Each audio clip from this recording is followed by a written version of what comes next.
കേൾക്കാമോ? കേൾക്കാം. കർത്താവിന്റെ വിലയേറിയ നാമം ഇന്നും എന്നേക്കും വാഴ്ത്തപ്പെടുമാറാകട്ടെ. മിഷൻ സഗാസിറ്റി ക്രമീകരിക്കപ്പെട്ടിരിക്കുന്ന വെളിപ്പാട് പുസ്തക പഠന പരമ്പരയുടെ മറ്റൊരു എപ്പിസോഡിലേക്ക് പ്രവേശിക്കുവാൻ ഇന്ന് രാത്രിയിൽ സ്വർഗത്തിലെ ദൈവം ഇട നൽകിയെന്ന് ഓർത്ത് ദൈവത്തെ സ്തുതിക്കുന്നു, സ്തോത്രം ചെയ്യുന്നു. ഇന്ന് രാത്രിയിൽ ഈ സൂം പ്ലാറ്റ്ഫോമിൽ കൂടെ ലോകത്തിന്റെ വിവിധ ഭാഗങ്ങളിൽ നിന്നും ശ്രദ്ധിക്കുന്ന കർത്താവിന്റെ ദാസന്മാർക്കും സഹോദരി സഹോദരന്മാർക്കും, വിശേഷിച്ച് ഇന്ന് അനുഗ്രഹിക്കപ്പെട്ട ഗാനം ആലപിച്ച റിജോയ് കെ ജോൺ സഹോദരനും പ്രാർത്ഥിച്ച പ്രിയ സഹോദരനും ഇനി ശുശ്രൂഷ നിർവഹിക്കാനുള്ളവർക്കും എല്ലാവർക്കും വന്ദിത വല്ലഭനായ കർത്താവായ യേശു ക്രിസ്തുവിന്റെ അതുല്യമായ നാമത്തിൽ ഹൃദയംഗമായ സ്നേഹ വന്ദനങ്ങൾ അറിയിക്കുകയാണ്. കഴിഞ്ഞ നാളുകളിലായിട്ട് വെളിപ്പാട് പുസ്തകം നമ്മൾ പഠിച്ചു വരികയാണ്. വെളിപ്പാട് പുസ്തകത്തിലെ 7 സഭകളുടെ ദൂതുമായി ബന്ധപ്പെട്ടാണ് ഈ നാളുകളിൽ നമ്മൾ പഠിച്ചുകൊണ്ടിരിക്കുന്നത്. കഴിഞ്ഞ ക്ലാസ്സില് നമ്മൾ ഒരു സഭയുടെ ദൂതിനെ കുറിച്ച് പഠിച്ചു. എന്നാൽ ഇന്ന് 6ാമത്തെ സഭയുടെ ദൂതാണ് നാം പഠിക്കാനായിട്ട് ആഗ്രഹിക്കുന്നത്. അതായത് ഫിലദൽഫിയ സഭയെ കുറിച്ചാണ്. ഫിലദൽഫിയ സഭയുടെ ദൂതാണ് നമ്മൾ ഇന്ന് പഠിക്കുവാനായിട്ട് പോകുന്നത്. ഈ ദൂതുമായി ബന്ധപ്പെട്ട് തിരുവെഴുത്തിൽ പറഞ്ഞിരിക്കുന്ന വേദഭാഗം നമുക്കൊന്ന് വായിച്ച് കേൾക്കാം. വെളിപ്പാട് പുസ്തകം 3-ാം അധ്യായം 7-ാം വാക്യം മുതൽ 13-ാം വാക്യം വരെ നമുക്കൊന്ന് വായിച്ച് കേൾക്കാം. വെളിപ്പാട് പുസ്തകം 3-7 മുതൽ 13 വരെയുള്ള വാക്യങ്ങൾ.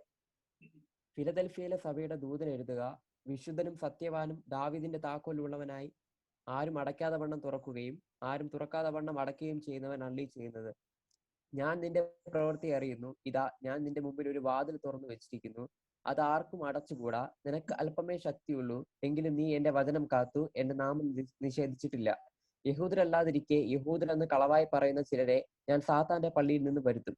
അവർ നിന്റെ കാൽക്കൽ വന്ന് നമസ്കരിപ്പാനും ഞാൻ നിന്നെ സ്നേഹിച്ചു എന്ന് അറിയുവാനും സംഗതി വരുത്തും.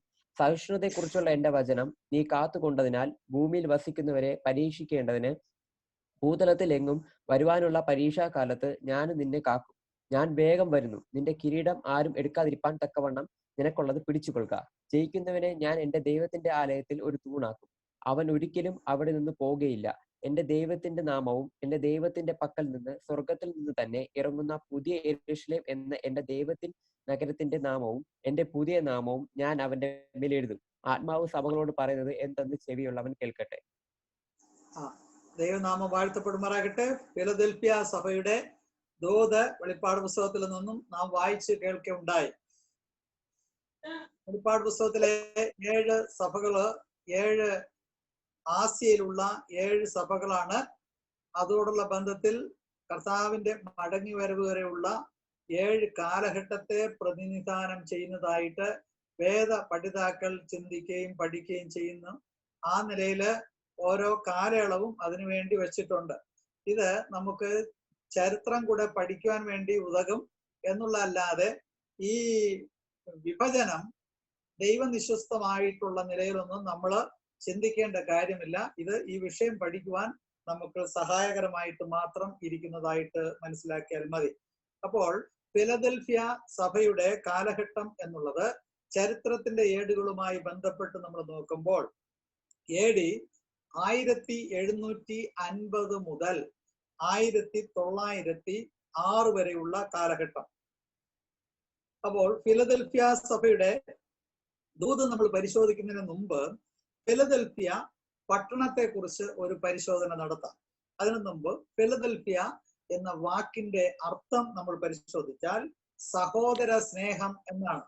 ശരിക്കും സഹോദര സ്നേഹം ഉണ്ടായിരുന്ന ഒരു സഭയാണ് ഫിലദൽഫിയ സഭ എന്നുള്ളത്. ഫിലദൽഫിയ പട്ടണത്തെ കുറിച്ച് നമുക്ക് ആദ്യം ഒരു പരിശോധന നടത്താം.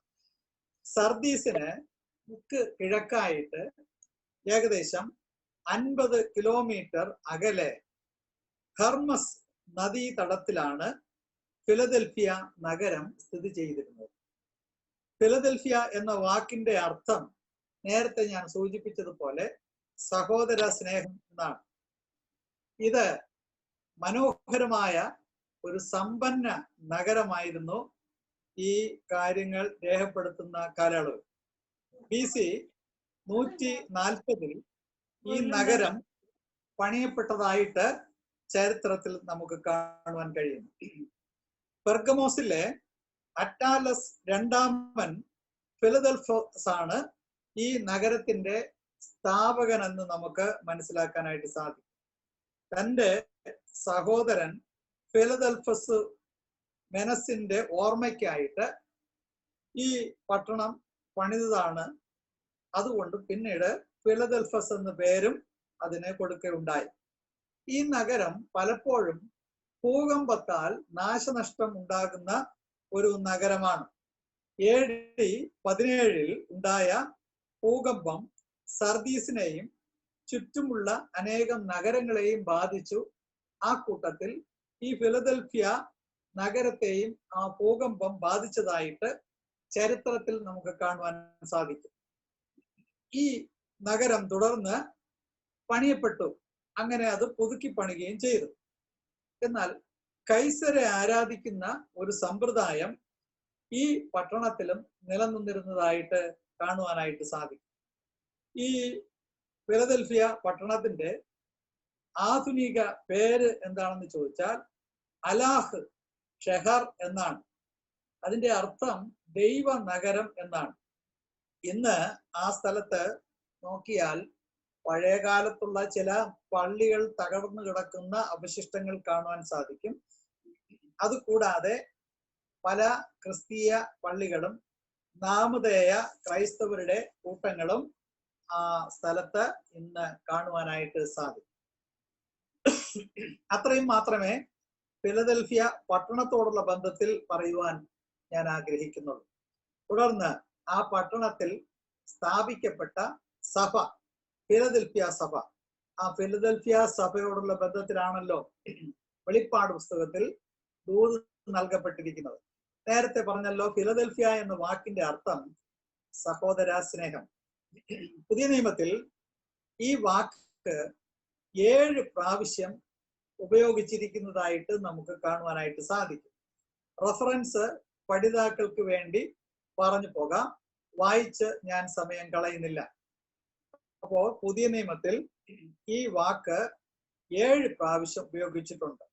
റോമാലേഖനം 12:10, 1 തെസ്സലോനിക്കർ 4:9, എബ്രായ ലേഖനം 13:1, 1 പത്രോസ് 1:22, 2 പത്രോസ് 1:7, അവിടെ 2 പ്രാവശ്യം പറയുന്നുണ്ട്. വെളിപ്പാട് പുസ്തകം 3:7. ഇങ്ങനെ 7 പ്രാവശ്യം ഈ പദം നമുക്ക് കാണുവാനായിട്ട് സാധിക്കും. ആസിയയിൽ മറ്റ് സഭകൾ രൂപം കൊണ്ട കാലത്ത് ഇവിടെയും ഫിലദൽഫിയ സഭ രൂപം കൊണ്ടു എന്നാണ് കരുതപ്പെടുന്നത്. വിശദമായ ഒരു അറിവ് നമുക്ക് ആ വിഷയത്തെ കുറിച്ച് ലഭിക്കുന്നില്ല. 14-ാം നൂറ്റാണ്ടിൽ ഇസ്ലാം ആധിപത്യം സ്ഥാപിതമായപ്പോൾ ഇവിടെ 1000-ത്തിലധികം ക്രിസ്ത്യാനികൾ ഉണ്ടായിരുന്നുവെന്ന് വില്യം ബാർക്ലെ തന്റെ ഗ്രന്ഥത്തിൽ പറഞ്ഞിരിക്കുന്നു. അത് മാത്രം, നാമധേയ ആരാധന നടന്നു വരുന്ന ഈ സ്ഥലത്ത് ഇന്ന് 5 പള്ളികൾ അവിടെ ഉണ്ട് എന്ന് ഞാൻ നേരത്തെ സൂചിപ്പിച്ചതുപോലെ ഒരു പ്രാവശ്യം കൂടെ ഓർപ്പിക്കുകയാണ്. കർത്താവ് ഈ സഭയുടെ ദൂതുമായി ബന്ധപ്പെട്ട് ഒരു കുറ്റവും പ്രത്യേകിച്ച് പറയുന്നില്ല.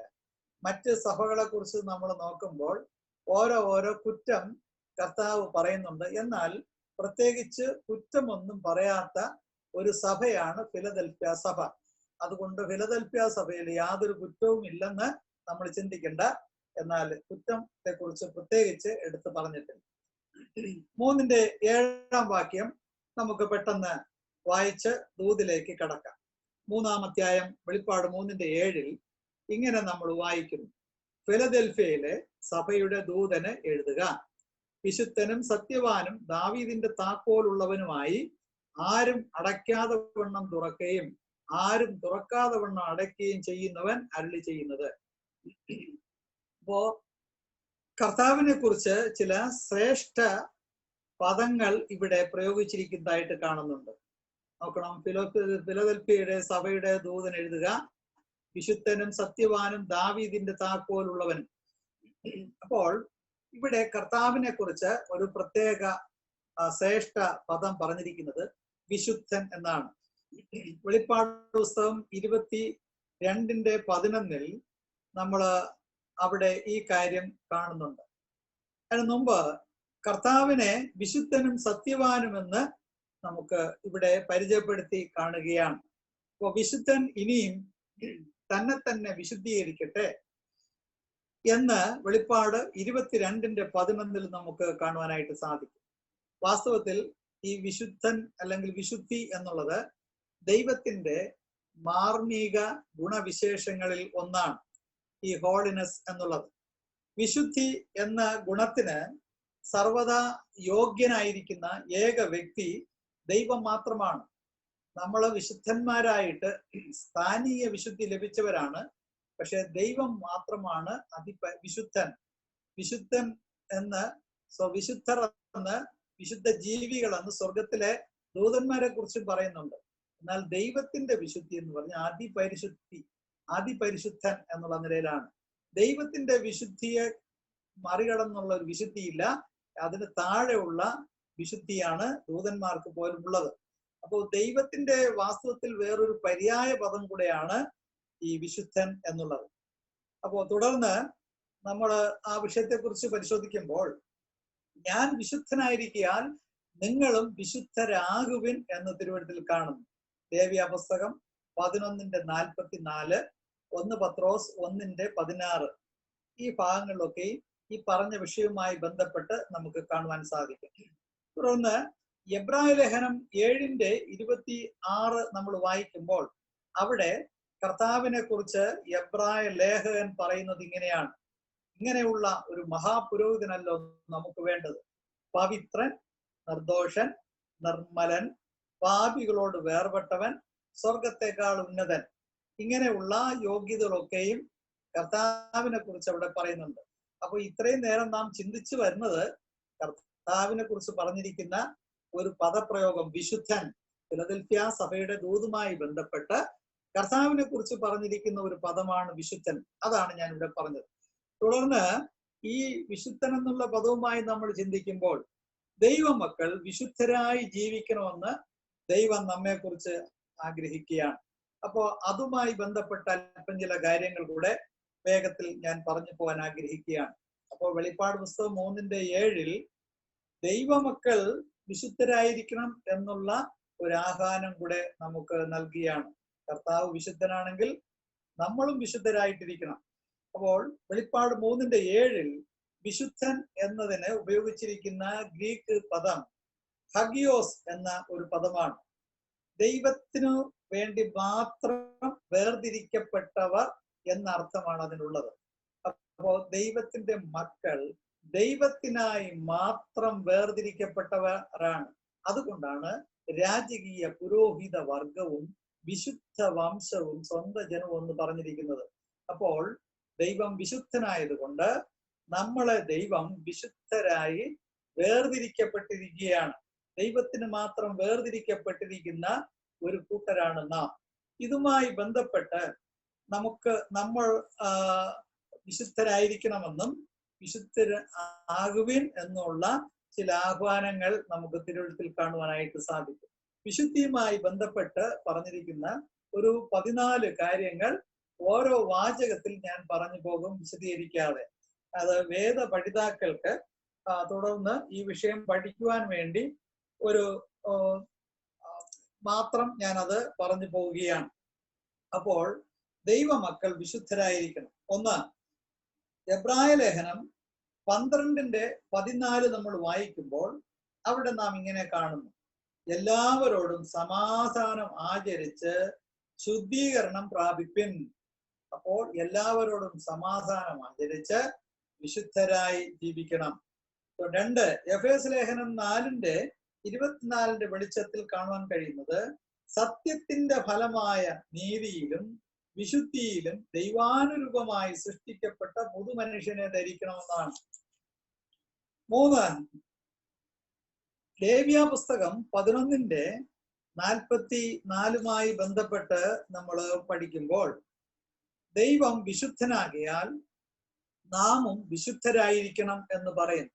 നേരത്തെ ഞാൻ പറഞ്ഞല്ലോ, ദൈവം വിശുദ്ധനാണ്, നമ്മളെ വിശുദ്ധരായി വേർതിരിച്ചിരിക്കുകയാണ്. അതുകൊണ്ട് വിശുദ്ധരായി നമ്മൾ ജീവിക്കണം. 1 തെസ്സലോനിക്കർ 9:4 നമ്മൾ കാണുന്നു, നടപ്പിൽ വിശുദ്ധരായിരിക്കുക എന്നുള്ളതാണ്. നമുക്ക് രക്ഷിക്കപ്പെട്ട ദൈവമക്കൾ രക്ഷിക്കപ്പെടുമ്പോൾ ദൈവത്തിൻ്റെതേ നീതിന്യായ കോടതിയുടെ മുൻപാകെ വിശുദ്ധന്മാരായി എന്നെയും നിങ്ങളെയും പ്രഖ്യാപിക്കുന്നു. അത് സ്ഥാനീയ വിശുദ്ധിയാണ്. എന്നാൽ പ്രായോഗിക ജീവിതത്തിൽ എല്ലാ നടപ്പിലും വിശുദ്ധരായിരിക്കണം എന്നൂടെ പറയുന്നു. 1 തെസ്സലോനിക്കർ 4:5 നമ്മൾ കാണുന്നു, വിശുദ്ധിയിൽ നമ്മെ തന്നെ കാത്തു സൂക്ഷിക്കുക എന്നുള്ളത്. അപ്പോൾ വിശുദ്ധന്മാരായി നമ്മളെ കർത്താവ് ഒരിക്കൽ എന്നേക്കുമായി പ്രഖ്യാപിച്ചിരിക്കുമ്പോൾ തന്നെ ഭൂമിയിൽ നമ്മൾ ജഡത്തിൽ ജീവിക്കുന്നത് കൊണ്ട് വിശുദ്ധിയിൽ നമ്മളെ തന്നെ കാത്തു സൂക്ഷിക്കുവാൻ കടപ്പെട്ടവരാണ്. 6 എസെക്കിയേൽ പ്രവചനം 43:12 വായിക്കുമ്പോൾ അവിടെ നമ്മൾ ഇങ്ങനെ കാണുന്നു, ആലയത്തിന്റെ അതിർത്തി വിശുദ്ധിയിൽ സൂക്ഷിക്കുക. പ്രിയമുള്ളവരെ, ആലയത്തിന്റെ അതിർത്തി വിശുദ്ധിയിൽ സൂക്ഷിക്കുക. നമുക്കറിയാം, പുതിയ നിയമം പഠിക്കുമ്പോൾ നമ്മുടെ ശരീരം ദൈവത്തിന്റെ മന്ദിരമാണ്. അപ്പൊ അത് മാത്രമല്ല, 2 മന്ദിരങ്ങളുണ്ട്. ഒന്ന് ശരീരമാകുന്ന മന്ദിരം, 2 സഭയാകുന്ന മന്ദിരം. അപ്പോൾ സഭയാകുന്ന മന്ദിരത്തിന്റെ അതിർത്തി നമ്മള് വിശുദ്ധി കാത്തു സൂക്ഷിക്കണം. നമ്മൾ ഓരോരുത്തരും ദൈവത്തിന്റെ മന്ദിരമാകുന്നത് കൊണ്ട് ഈ മന്ദിരമാകുന്ന ശരീരത്തെയും വിശുദ്ധിയിൽ കാത്തു സൂക്ഷിക്കണം എന്ന് ഇവിടെ അർത്ഥമാക്കുകയാണ്. 7 ഗലാത്യലേഖനം 5:19 വായിക്കുമ്പോൾ ജഡത്തിന്റെ പ്രവൃത്തികളിൽ നിന്ന് വേർപെട്ടിരിക്കുക എന്ന് പറയുന്നു.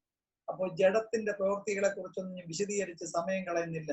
ജഡത്തിന്റെ പ്രവൃത്തികളിൽ നിന്നും വേർപെട്ട് വിശുദ്ധ ജീവിതം നയിക്കുവാൻ ദൈവം നമ്മളെ കുറിച്ച് ആഗ്രഹിക്കുകയാണ്. 9 സങ്കീർത്തനം 12:6 വെളിച്ചത്തിൽ നിർമ്മല വചനങ്ങളെ ധ്യാനിക്കുക എന്ന് പറയുന്നു. അപ്പോ നിർമ്മലരായിട്ട് ജീവിച്ചാൽ മാത്രമേ നിർമ്മല വചനങ്ങളെ അതനുസരിച്ച് ധ്യാനിക്കുവാനായിട്ട് സാധിക്കത്തുള്ളൂ. 2 കൊരിന്ത്യർ 7:1 നമ്മൾ വായിക്കുമ്പോൾ അവിടെ നാം ഇങ്ങനെ കാണുന്നു, ജഡത്തിലെയും ആത്മാവിലെയും കൽമഷം നീക്കി ദൈവഭയത്തിൽ വിശുദ്ധിയെ തികയ്ക്കുക എന്ന്. അപ്പോൾ വിശുദ്ധിയെ തികയ്ക്കുക, നമ്മളെ ദൈവം വിശുദ്ധന്മാരായി പ്രഖ്യാപിച്ചിരിക്കുന്നു. അത് ദൈവത്തിന്റെ മുൻപാകെയുള്ള സ്ഥാനീയ വിശുദ്ധിയാണ്.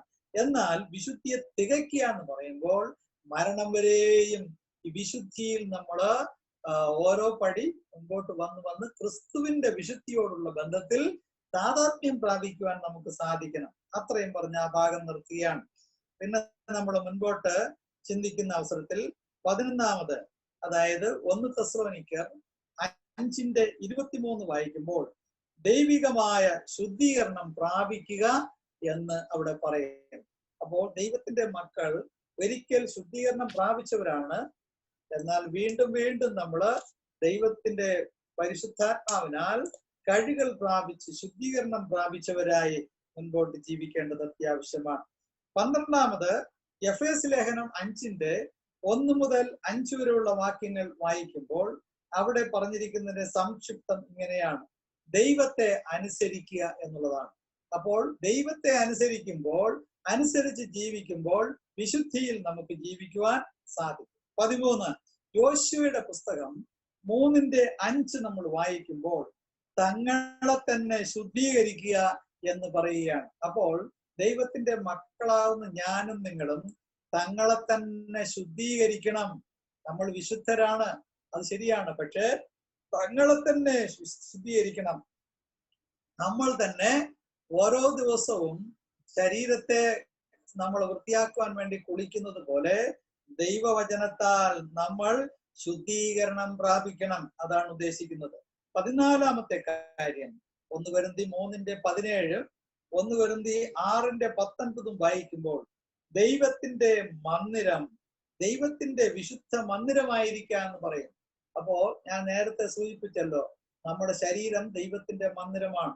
അപ്പോൾ ഇത് ദൈവത്തിന്റെ മന്ദിരമായ ശരീരം അതെപ്പോഴും വിശുദ്ധമായി സൂക്ഷിക്കപ്പെടണം. ദൈവം വസിക്കുന്ന വീടാണ്. ദൈവം വസിക്കുന്ന ഗേഹമാണെങ്കിൽ അത് വിശുദ്ധമായി സൂക്ഷിക്കണം. അപ്പോൾ 14 കാര്യങ്ങൾ ഇനി ആവർത്തിക്കുന്നില്ല. നമുക്ക് ദീർഘമായ ഒരു പഠനം ഈ വിഷയത്തോടുള്ള ബന്ധത്തിലുള്ളത് കൊണ്ട് ഞാൻ പറഞ്ഞു പോവുകയാണ്. അപ്പൊ ദൈവമക്കൾ വിശുദ്ധരായിരിക്കണം എന്നുള്ള വിഷയത്തിൽ ഒരു 14 കാര്യങ്ങൾ ഞാൻ ഓടിച്ചു പറഞ്ഞു. അതിനെ ആവർത്തിക്കുന്നില്ല. അതോടുള്ള ബന്ധത്തിൽ വിശുദ്ധന്മാരിൽ വർദ്ധിച്ചു വരേണ്ട കാര്യത്തെക്കുറിച്ച് തിരുവെഴുത്തിൽ കാണുന്നുണ്ട്. അപ്പോൾ നമ്മുടെ കർത്താവിനുള്ള വിശുദ്ധി, അവൻ വിശുദ്ധനും എന്ന് പറയുന്നു. അപ്പോൾ കർത്താവിന്റെ പേരാണ് വിശുദ്ധൻ. അപ്പോൾ വിശുദ്ധന്മാരിൽ, ദൈവമക്കളിൽ വർദ്ധിച്ചു വരേണ്ട കാര്യങ്ങളെ കുറിച്ച് അതും ഈ ഒരു 10 കാര്യങ്ങൾ പഠിതാക്കൾക്ക് വേണ്ടി ഓരോ വാചകത്തിൽ ഞാൻ പറഞ്ഞു പോവുകയാണ്. പിന്നാലെ ഈ വിഷയങ്ങൾ തന്നെ നിങ്ങൾക്ക് ഒരു പ്രസംഗമായിട്ട് തീർക്കുവാനായിട്ട് സാധിക്കും. അപ്പൊ വിശുദ്ധന്മാരിൽ വർദ്ധിച്ചു വരേണ്ട കാര്യങ്ങളിൽ ഒന്ന്, പുറപ്പാട് പുസ്തകം 34:6 നമ്മൾ വായിക്കുമ്പോൾ നന്മയിലും കരുണയിലും വർദ്ധിച്ചു വരണം എന്ന് കാണുന്നുണ്ട്. വിശദീകരിക്കുന്നില്ല. 2 കൊരിന്തി 1:5 വായിക്കുമ്പോൾ ക്രിസ്തുവിൻ കഷ്ടതയിൽ വർദ്ധിച്ചു വരണം എന്ന് പറഞ്ഞാൽ, ക്രിസ്തുവിന്റെ കഷ്ടങ്ങൾ നമുക്ക് ധാരാളമായിട്ട് ഉണ്ടാകുമ്പോൾ നിരാശപ്പെട്ട് തളർന്നു പോകാതെ കഷ്ടത സഹിഷ്ണുത സിദ്ധതയും ഉളവാക്കുമെന്നറിഞ്ഞ് നമ്മൾ അതിൽ വർദ്ധിച്ചു വരണം എന്ന് ദൈവം ആഗ്രഹിക്കുകയാണ്. മൂന്നാമത് 2 കൊരിന്തി 7:15 സ്നേഹത്തിൽ വർദ്ധിച്ചു വരണം എന്ന് ദൈവം പറയുകയാണ്. പ്രിയമുള്ളവരെ, ഇന്ന് സ്നേഹം കുറഞ്ഞുകൊണ്ടിരിക്കുന്ന കാലയളവിൽ ദൈവത്തിന്റെ മക്കളാകുന്ന നമ്മോടുള്ള ബന്ധത്തിൽ കർത്താവിന് പറയാനായിട്ടുള്ളത് സ്നേഹത്തിൽ വർദ്ധിച്ചു വരുവിൻ എന്നുള്ളതാണ്. 2 കൊരിന്തി 4:15 നമ്മൾ വായിക്കുമ്പോൾ കൃപയിൽ വർദ്ധിച്ചു വരണം എന്നാണ്. അപ്പോൾ നമ്മളിപ്പോ ചിന്തിച്ചുകൊണ്ടിരിക്കുന്നത് കർത്താവിനെ കുറിച്ചുള്ള ശ്രേഷ്ഠതയോടുള്ള ബന്ധത്തിൽ വിശുദ്ധന്മാരിൽ വർദ്ധിച്ചു വരേണ്ട കാര്യങ്ങളാണ്. അപ്പോൾ 5-ാമത് റോമാലേഖനം 15:4 നമ്മൾ കാണുന്നു, പ്രത്യാശയിൽ നമ്മൾ വർദ്ധിച്ചു വരണം. അപ്പൊ പ്രത്യാശയിൽ നമ്മൾ വർദ്ധിച്ചു വരണം. എന്താണ് നമ്മുടെ പ്രത്യാശ? നമ്മുടെ കർത്താവ് താമസിക്കാതെ വരും. ഈ താഴ്ചയുള്ള ശരീരം തന്റെ മഹത്വമുള്ള ശരീരത്തോട് അനുരൂപമായി രൂപാന്തരപ്പെടും. ഈ കഷ്ടത നിറഞ്ഞ ലോകത്തിൽ നിന്ന് നമുക്കൊരു ഉദ്ധാരണമുണ്ട്. ശരീരത്തിന്റെ വീണ്ടെടുപ്പ് നടക്കും. ഇതൊക്കെയാണ് നമ്മുടെ പ്രത്യാശ. കർത്താവിനെ കാണാനായിട്ട് സാധിക്കും. അപ്പോൾ പ്രത്യാശയിൽ വർദ്ധിച്ചു വരണം. പ്രത്യാശ കുറഞ്ഞു പോകുമ്പോൾ വരുന്നത് നിരാശയാണ്. നിരാശ വരാതിരിക്കാൻ പ്രത്യാശയിൽ നമ്മൾ വർദ്ധിച്ചു വരണം. 6, റോമാലേഖനം 15:13 വായിക്കുമ്പോൾ അതായത് വിശ്വസിക്കുന്നതിലുള്ള സന്തോഷത്തിലും സമാധാനത്തിലും നമ്മൾ വർദ്ധിച്ചു വരണം എന്നുള്ളതാണ്. 7-ാമത്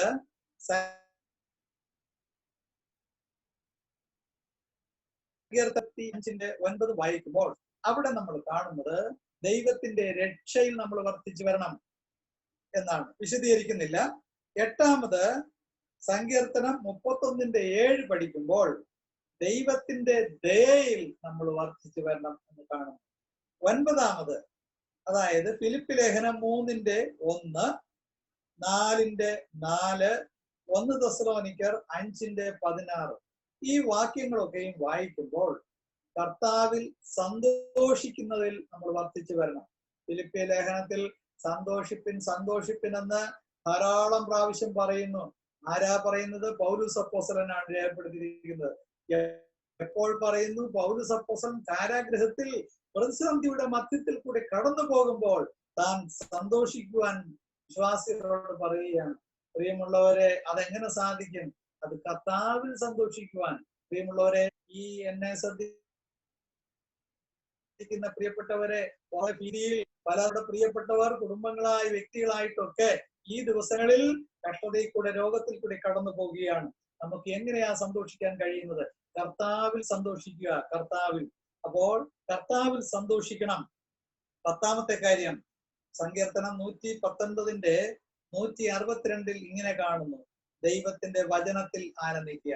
നമുക്ക് ഈ ലോകത്തിൽ ധൈര്യം പകർന്നു തരുന്നത്, പ്രത്യാശ പകർന്നു തരുന്നത്, പ്രതിസന്ധികളുടെ മധ്യത്തിൽ ധൈര്യം പകർന്നു തരുന്നത്, ഉറപ്പ് പകർന്നു തരുന്നത് ദൈവത്തിന്റെ വചനമാണ്. അപ്പോൾ ദൈവത്തിന്റെ വചനത്തിൽ നമ്മൾ ആനന്ദിക്കണം. പെട്ടെന്ന് നമുക്ക് മുൻപോട്ട് പോകാം. രണ്ടാമത് നമുക്ക് ഈ 7-ാം വാക്യത്തിൽ കാണുന്നത് വിശുദ്ധനും സത്യവാനും എന്നാണ്. അതായത് സത്യവാൻ എന്ന പദം ഇതും ദൈവിക ഗുണവിശേഷങ്ങളിൽ ഒന്നാണ് സത്യം എന്നുള്ളത്. നമുക്കറിയാം വെളിപ്പാട് പുസ്തകത്തിൽ സത്യവാൻ എന്ന പേര് കർത്താവായ യേശുക്രിസ്തുവുമായി ബന്ധപ്പെട്ട് പല സ്ഥലങ്ങളിൽ പറഞ്ഞിട്ടുണ്ട്. അത് വിശദീകരിക്കാതെ റെഫറൻസ് മാത്രം ഞാൻ പഠിതാക്കൾക്ക് വേണ്ടി പറഞ്ഞു പോകാം. വെളിപ്പാട് പുസ്തകം 3:14, 6:10, 15:3, 16:7, 19:2, 11 ഈ വാക്യങ്ങളൊക്കെയും വായിക്കുമ്പോൾ കർത്താവിനോടുള്ള ബന്ധത്തിൽ സത്യവാൻ എന്ന പേര് അവിടെ നമുക്ക് കാണുവാൻ സാധിക്കും. യോഹന്നാന്റെ സുവിശേഷം 14:6 കർത്താവ് ഡയറക്റ്റ് പറഞ്ഞ ഒരു വാചകം നമുക്കറിയാമല്ലോ. യേശു കർത്താവ് തന്നെ കുറിച്ച് പറഞ്ഞത് എന്താണെന്നറിയാമോ? ഞാൻ തന്നെ വഴിയും സത്യവും ജീവനുമാകുന്നു എന്നാണ്. അപ്പൊ കർത്താവാണ് വഴി, കർത്താവാണ് സത്യം. അത് മാത്രമല്ല, പീലാത്തോസിന്റെ മുൻപിൽ വിസ്താരത്തോടുള്ള ബന്ധത്തിൽ നിൽക്കുന്ന കർത്താവ് അവിടെ പറയുന്ന വാചകം ശ്രദ്ധിക്കുക.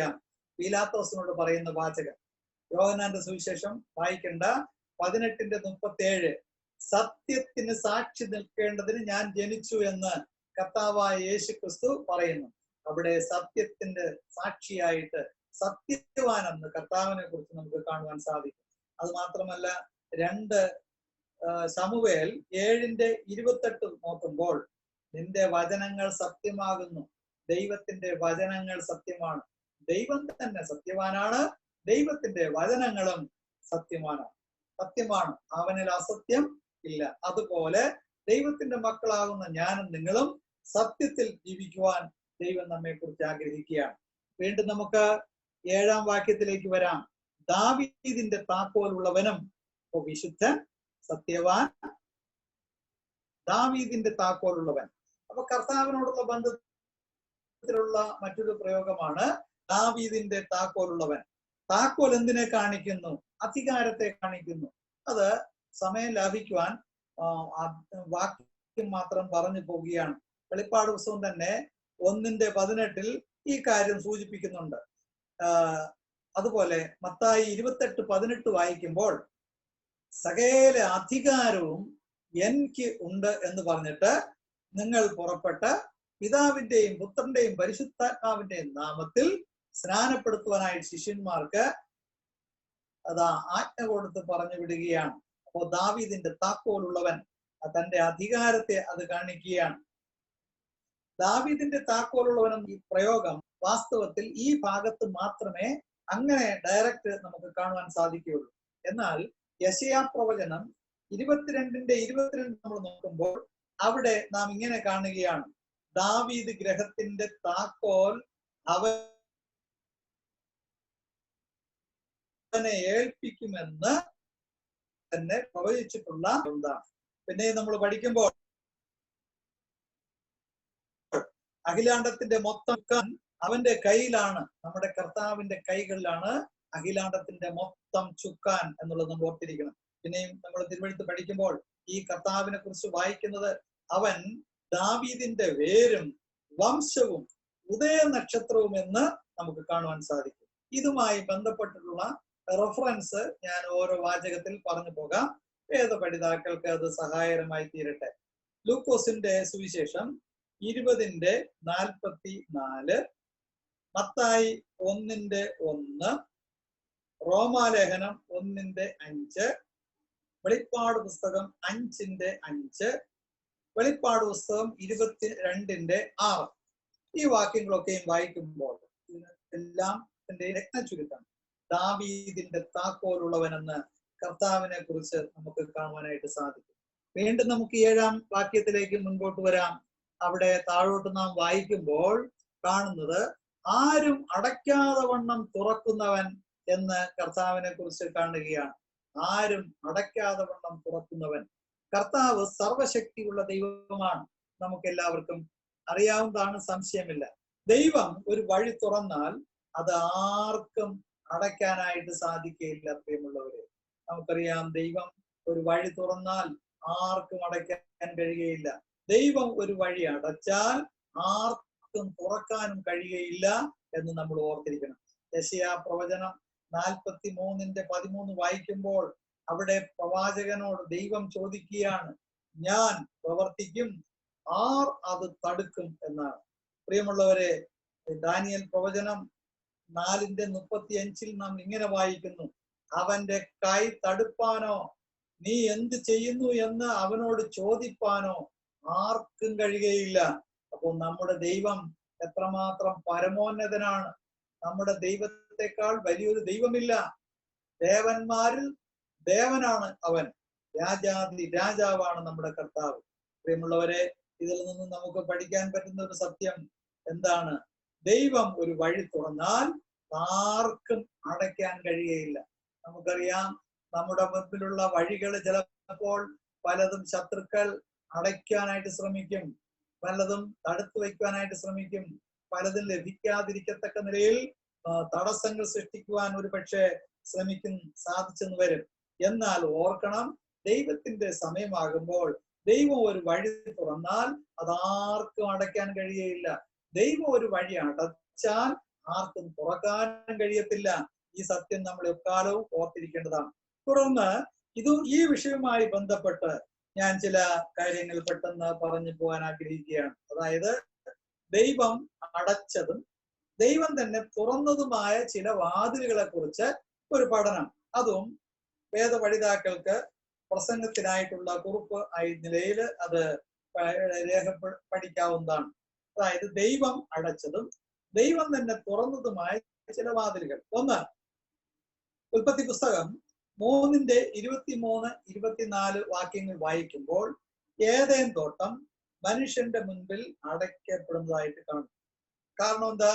മനുഷ്യൻ ജീവന്റെ വൃക്ഷത്തിന്റെ അടുക്കൽ പോയിട്ട് ഫലം പറിച്ചു നിന്ന് നിത്യപാപികളായി തീരാതിരിക്കുവാൻ വേണ്ടി ദൈവം ആ വാതിൽ അടച്ചു. അല്ലെങ്കിൽ അത് ഓർക്കുക. അപ്പോൾ ചിലപ്പോൾ ദൈവം ചില വാതിലുകൾ അടയ്ക്കുന്നത് നമുക്ക് നന്മയ്ക്കായിട്ട് വേണ്ടി ആണെന്നുള്ളത് ഓർത്തിരിക്കണം. 2, ഉൽപ്പത്തി പുസ്തകം 7:16 വായിക്കുമ്പോൾ നോഹയുടെ പെട്ടകത്തിന്റെ വാതിൽ യഹോവ അടച്ചു എന്ന് കാണുന്നു. നമുക്കറിയാം, പെട്ടകത്തിന് ഒറ്റ വാതിലേ ഉള്ളൂ. അത് ദൈവം ഒരു പ്രത്യേക സന്ദർഭത്തിൽ അടച്ചു. അപ്പൊ ഓർക്കണം, നോഹയുടെ പെട്ടകത്തിൽ പ്രവേശിക്കാൻ വേണ്ടി ദൈവം സമയം വെച്ചിരുന്നു. ഒരിക്കലും പ്രവേശിച്ചില്ല, ദൈവം അടച്ചു. ഇതുപോലെ ദൈവം ചില നന്മകൾ തരുവാൻ വേണ്ടി വാതിൽ തുറന്ന് കാത്തിരിക്കും. നമ്മള് അനുഭവിക്കുവാൻ വേണ്ടി സന്നദ്ധരായി പോയില്ല എങ്കിൽ ദൈവം അടച്ചു കളയും. അതാണ് തിരുവഴുത്തിൽ വായിക്കുന്നത്, നേരോടെ നടക്കുന്നവർക്ക് അവൻ ഒരു നന്മയും മുടക്കുകയില്ല. നേരോടെ നടന്നില്ലെങ്കിൽ നന്മ മുടങ്ങും എന്ന് ഓർത്തിരിക്കണം. 3, ഉൽപ്പത്തി പുസ്തകം 8:2 വായിക്കുമ്പോൾ അവിടെ നമ്മൾ ഇങ്ങനെ കാണുന്നു, ദൈവം ആഴിയുടെ ഉറവുകളും ആകാശത്തിന്റെ കിളിവാതിലുകളും അടച്ചു എന്നാണ്. അപ്പോൾ ദൈവം ഈ കിളിവാതിലുകൾ തുറക്കുന്നവനാണ്, അടയ്ക്കുന്നവനുമാണ് എന്ന് നമ്മൾ ഓർത്തിരിക്കണം. 4, മത്തായി സുവിശേഷം 27:66, 28:2-3 വാക്യങ്ങൾ വായിക്കുമ്പോൾ അവിടെ കാണുന്നത് ഇങ്ങനെയാണ്, കർത്താവിന്റെ കല്ലറ റോമ ഗവൺമെന്റിൽ അടച്ചു മുദ്ര വെച്ചു, എങ്കിലും ദൈവം തുറന്നു. ദൈവമുള്ളവരെ, റോമ ഗവൺമെന്റിന്റെ കനത്ത മുദ്രയെ പാടെ പൊട്ടിച്ചെറിഞ്ഞുകൊണ്ട് വിജയശ്രീ ലാളിതനായി കർത്താവായ യേശുക്രിസ്തു 3-ാം ദിവസം ഉയർത്തെഴുന്നേറ്റു. നോക്കണം, ഏത് പ്രതിസന്ധികളെയും അതിജീവിച്ച് അതെങ്കിൽ തരണം ചെയ്യുവാൻ കൃപ ദൈവം നമുക്ക് തരുമെന്നുള്ളതാണ്. ഏത് പ്രതിസന്ധി ഘട്ടത്തിലും നമ്മെ സഹായിക്കുവാൻ ഈ കർത്താവിന് കഴിയും എന്നുള്ളതാണ് നമുക്ക് പഠിക്കാൻ പറ്റുന്നത്. 5-ാമത് അപ്പോസ്തല പ്രവൃത്തി 12:7-10 വരെ വായിക്കുമ്പോൾ പത്രോസ് കാരാഗ്രഹത്തിലായിരുന്നപ്പോൾ സ്വർഗത്തിലെ ദൂതൻ മുഖാന്തരം ദൈവം വാതിൽ തുറന്നു കൊടുക്കുന്നതായിട്ട് കാണുന്നു. നമ്മുടെ വിഷയം എന്താ? ദൈവം അടച്ചതും ദൈവം തുറന്നതുമായ വാതിലുകൾ. നോക്കണം, കാരാഗ്രഹത്തിന്റെ അകത്ത് കിടക്കുന്ന ഈ ദൈവത്തിന്റെ ദാസന്മാർക്ക് യാതൊരു നിലയിലും ഒരു പ്രത്യാശ ഇല്ലാതിരിക്കുമ്പോൾ, വഴിമുട്ടി നിൽക്കുമ്പോൾ നോക്കുക, അവിടെ കർത്താവ് വന്ന് തുറക്കാൻ പറ്റാത്ത വാതിൽ തുറന്നു കൊടുത്തു അവരെ രക്ഷിക്കും. നോക്കണം, പലപ്പോഴും പ്രതിസന്ധികളുടെ മധ്യത്തിൽ ഇനി യാതൊരു മാർഗവുമില്ല എന്ന് പറഞ്ഞ് പകച്ച് നിൽക്കുമ്പോൾ വിശ്വാസത്തിന്റെ കണ്ണുകൾ ഉയർത്തി ദൈവത്തിങ്കിലേക്ക് നോക്കുന്ന ഒരു ദൈവവൈതലിന് അവിടെ വിജയം കൈവരിക്കാൻ കഴിയുമെന്നുള്ളതാണ് പഠിക്കാൻ കഴിയുന്നത്. 6-ാമത് മത്തായി സുവിശേഷം 7:7 നമ്മൾ കാണുമ്പോൾ, അതായത് അവിടെ അടയ്ക്കപ്പെട്ടിരിക്കുന്ന വാതിലിന്റെ മുൻപിൽ വിശ്വാസത്തോടെ മുട്ടിയാൽ അത് തുറക്കപ്പെടും. മുട്ടുവനെന്നാൽ തുറക്കപ്പെടും എന്നുള്ളതാണ്. പ്രിയമുള്ളവരെ, നമ്മുടെ ദൈവം മനസ്സിലുള്ള ദൈവമാണ്. ഒരു ദൈവത്തിന്റെ പൈതൽ തുടർമാനമായി ദൈവത്തിൽ ആശ്രയിച്ച് മുട്ടിക്കൊണ്ടിരുന്നാൽ ദൈവം വാതിൽ തുറക്കുന്നവനാണെന്നുള്ളതാണ് അവിടെ നമുക്ക് കാണുവാൻ സാധിക്കും. അപ്പോൾ നമ്മൾ ചിന്തിച്ചത് എന്താണ്? ദൈവം അടച്ചതും ദൈവം തുറന്നതുമായ ചില വാതിലുകളെ കുറിച്ചും അതിന്റെ ആത്മീയ അർത്ഥത്തെ കുറിച്ചും ഓരോ വാചകത്തിൽ ഞാൻ പറയുകയുണ്ടായി. പെട്ടെന്ന് ഇനി മുൻപോട്ട് പോകട്ടെ. ഈ വിഷയം നമുക്ക് ഇന്നുകൊണ്ട് അവസാനിപ്പിക്കണം. അഞ്ചാമത്, ആരും തുറക്കാതെ വണ്ണം അടയ്ക്കുന്നവനെന്ന് നമ്മള് ഈ വാക്യത്തിൽ തന്നെ 7-ാം വാക്യത്തിൽ കാണുന്നു. അപ്പൊ ആരും തുറക്കാതെ വണ്ണം അടയ്ക്കുന്നവൻ, ദൈവം ഒരു വാതിൽ അടച്ചാൽ പ്രിയമുള്ളവരെ ആർക്കും തുറക്കാൻ കഴിയുകയില്ല. ദൈവം ഒരു വാതിൽ തുറന്നാൽ ആരെല്ലാം എവിടെ കൂടെ അടയ്ക്കാൻ വേണ്ടി നമുക്കുള്ള നന്മകളെ കുറിച്ച് അടയ്ക്കാൻ ശ്രമിച്ചാലും അത് സാധിക്കയില്ല എന്നുള്ളത് ഓർത്തിരിക്കുക. 8-ാമത്തെ വാക്യം നമുക്കൊന്ന് നോക്കാം. അവിടെ നമ്മൾ കാണുന്നത് കർത്താവിന്റെ വാക്കുകളാണ്.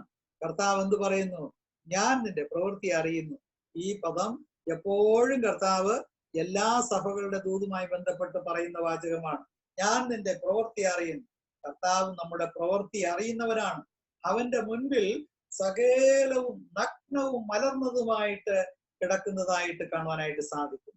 രണ്ടാമത്, ഈ വാക്യത്തോടുള്ള ബന്ധത്തിൽ നമുക്ക് കാണുവാൻ പറ്റുന്ന കാര്യം ഇതാ, ഞാൻ നിന്റെ മുൻപിൽ ഒരു വാതിൽ തുറന്നു വെച്ചിരിക്കുന്നു എന്നാണ്. അതായത് ഈ ഫിലദൽഫിയ സഭയുടെ ദൂതുമായി ബന്ധപ്പെട്ട് പറഞ്ഞിരിക്കുകയാണ്, ഞാൻ നിന്റെ മുൻപിൽ ഒരു വാതിൽ തുറന്നു വെച്ചിരിക്കുന്നു, അതാർക്കും അടച്ചുകൂടാ എന്നാണ്. അതെന്താണ്? നമുക്കൊന്ന് പരിശോധിക്കാം. ഭൂമിശാസ്ത്രപരമായിട്ട് ഈ വാക്കുകൾ വളരെ അർത്ഥവത്തായിട്ടാണ് ഇരിക്കുന്നതെന്ന് വേദപണ്ഡിതാക്കൾ പറയുകയാണ്. അതായത് ഈ ഫിലദൽഫിയ പട്ടണം സമുദ്രത്തിലേക്ക് തുറന്നു കിടക്കുന്ന ഒരു താഴ്വരയുടെ അടുത്തായിരുന്നു ഈ ഫിലദൽഫിയ പട്ടണം സ്ഥിതി ചെയ്യുന്നത്. അത് നിമിത്തം ഫിലദൽഫിയ ഒരു വാതിൽ പോലെ ആ സമുദ്രതീരത്തിലേക്ക് ഇങ്ങനെ നിലനിൽക്കുന്നതായിട്ട് കാണുന്നു. മറ്റു പട്ടണങ്ങളുമായിട്ട് ബന്ധപ്പെടുന്ന വിശാലമായിട്ടുള്ള റോഡുകളും ഈ പട്ടണത്തിൽ കൂടെ പോകുന്നത് ഈ പട്ടണത്തിന്റെ പ്രത്യേകത ആയിരുന്നു. ആ പാതകളൊക്കെ തന്നെ അക്കാലത്ത് ഈ പട്ടണത്തിൽ കൂടെ മറ്റു പട്ടണങ്ങളിലേക്ക് പോകപ്പെടുന്ന ആ വലിയ രാജകീയ പാതകളൊക്കെ തന്നെ പിൽക്കാലത്ത് സുവിശേഷത്തിന്റെ അഭിവൃദ്ധിക്കായിട്ട് യാത്ര ചെയ്യുവാൻ മിഷണറിമാർക്ക്, തന്റെ ദാസന്മാർക്ക് സഹായകരമായി തീർന്നു എന്നുള്ളതാണ്.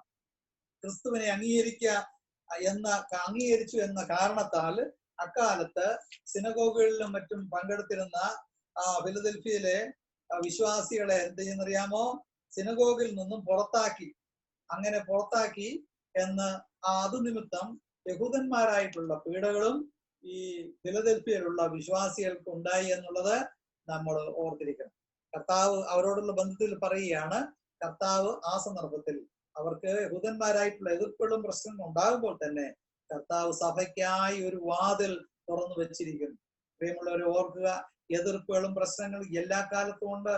എന്നാൽ എതിർപ്പുകളും പ്രശ്നങ്ങളും ഉണ്ടാകുമ്പോൾ ദൈവത്തിന്റെ മക്കൾ ദൈവമുഖത്തേക്ക് നോക്കുമ്പോൾ ഇതാ ദൈവം ഒരു വാതിൽ നമുക്ക് മുൻപിൽ തുറന്നു വയ്ക്കുമെന്നുള്ളതാണ്. അതായത് തുറന്ന് നമ്മൾ പഠിക്കുമ്പോൾ സുവിശേഷീകരണത്തിന്റെ വ്യാപ്തിക്കായിട്ട് തുറക്കപ്പെട്ട ഒരു വാതിലായിട്ടാണ് അത് നമുക്ക് കാണുവാനായിട്ട് സാധിക്കുന്നത്. ഇനി ഇതുമായി ബന്ധപ്പെട്ട് തുറക്കപ്പെട്ട വാതിൽ ചരിത്രപരമായിട്ടുള്ള ചില സത്യങ്ങളെ കൂടെ സൂചിപ്പിക്കുകയാണ്. അതെന്താണ്? നമ്മൾ കഴിഞ്ഞ ക്ലാസ്സിലെ ഒടുവില് മാർട്ടിൻ ലൂതറിനെ കുറിച്ച് നമ്മൾ ചിന്തിച്ചു. അതായത് മാർട്ടിൻ ലൂതറിന്റെ നവീകരണത്തോടുള്ള ബന്ധത്തിൽ തുടർന്ന് ഇതാ നവീകരണം ഉണ്ടാകുവാനായിട്ട് തുടങ്ങിയാണ്. AD 1750 ശേഷം ഇംഗ്ലണ്ടിൽ അനേക ക്രൈസ്തവ സംഘടനകൾ രൂപം കൊണ്ടതായിട്ട് കാണുവാനായിട്ട് സാധിക്കും.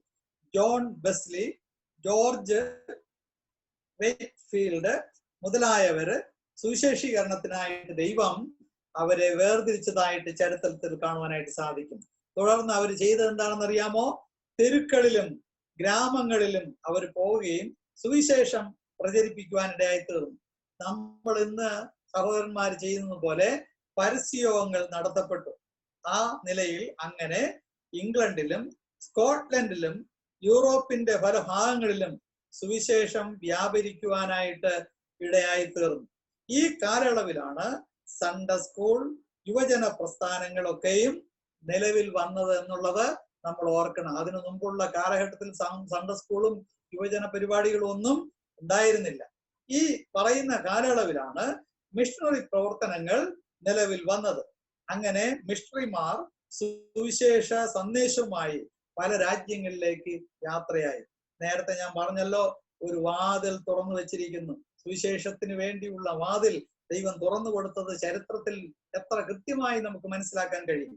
അങ്ങനെ ഈ പറയുന്ന കാലയളവിലാണ് CMS മിഷണറിമാര്, LMS മിഷണറിമാര്, ബാസൽ മിഷൻകാര്, ബാപ്റ്റിസ്റ്റ് മിഷണറിമാര് സംഘടനകളൊക്കെ രൂപം കൊള്ളുകയും അവരൊക്കെ ഇന്ത്യയുടെ മണ്ണിലും മറ്റു രാജ്യങ്ങളിലും മിഷണറിമാരായിട്ട് പോവുകയും ചെയ്തു.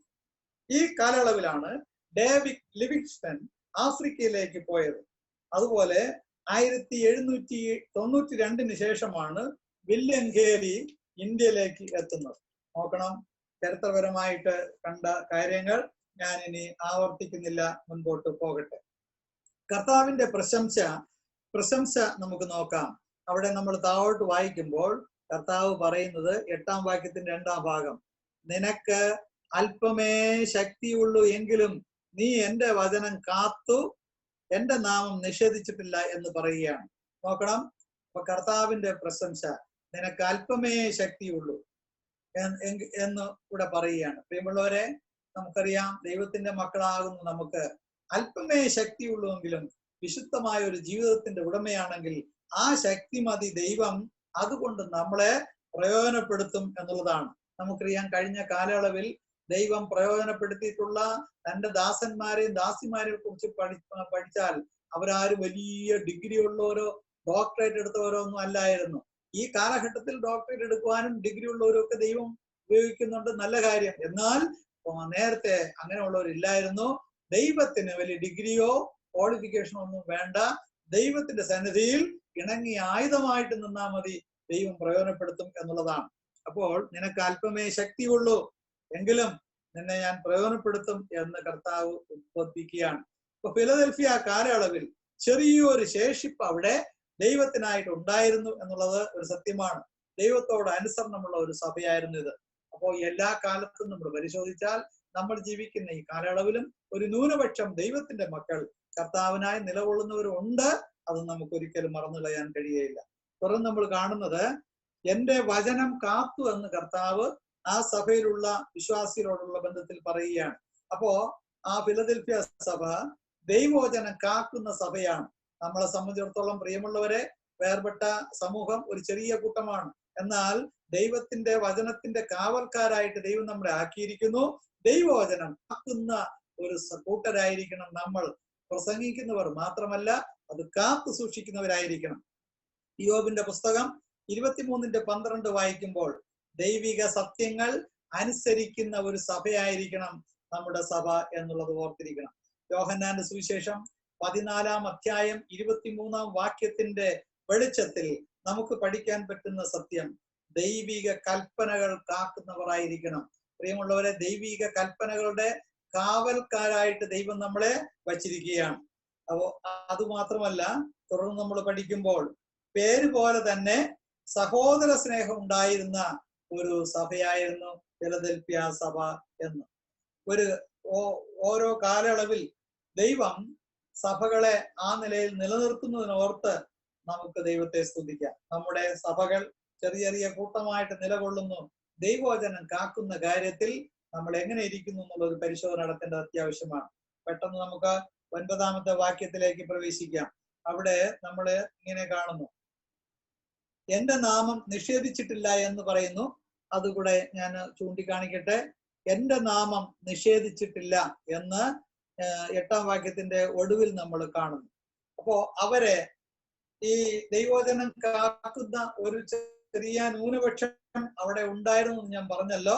അവരെ കർത്താവിന്റെ നാമം നിഷേധിക്കുവാനും തള്ളിപ്പറയുവാനുമുള്ള പീഡകളും പ്രയാസങ്ങളും ഉണ്ടായിട്ട് അവർ നിഷേധിച്ചിട്ടില്ല. കർത്താവിന്റെ നാമം നിഷേധിക്കാതെ അവര് ധൈര്യത്തോടെ നിന്നവരായിരുന്നു. പ്രിയമുള്ളവരെ, ഈ കാലയളവിൽ വടക്കേന്ത്യയുടെ പല ഭാഗങ്ങളിലും ദൈവനാമം നിഷേധിക്കത്തക്ക നിലയിലുള്ള പീഡകളും പ്രയാസങ്ങളിലും കൂടെ ദൈവം. അപ്പോ നമുക്കും താമസിക്കാതെ അങ്ങനെയുള്ള ഒരു അവസ്ഥ വന്നുകൂടാന്നില്ല. അപ്പൊ ഓർക്കണം, കർത്താവിന്റെ നാമം നിഷേധിക്കാതെ നിലനിൽക്കേണ്ടത് അത്യാവശ്യമാണ്. 9-ാമത്തെ വാക്യം നമ്മൾ പരിശോധിക്കുമ്പോൾ അവിടെ എങ്ങനെ കാണും,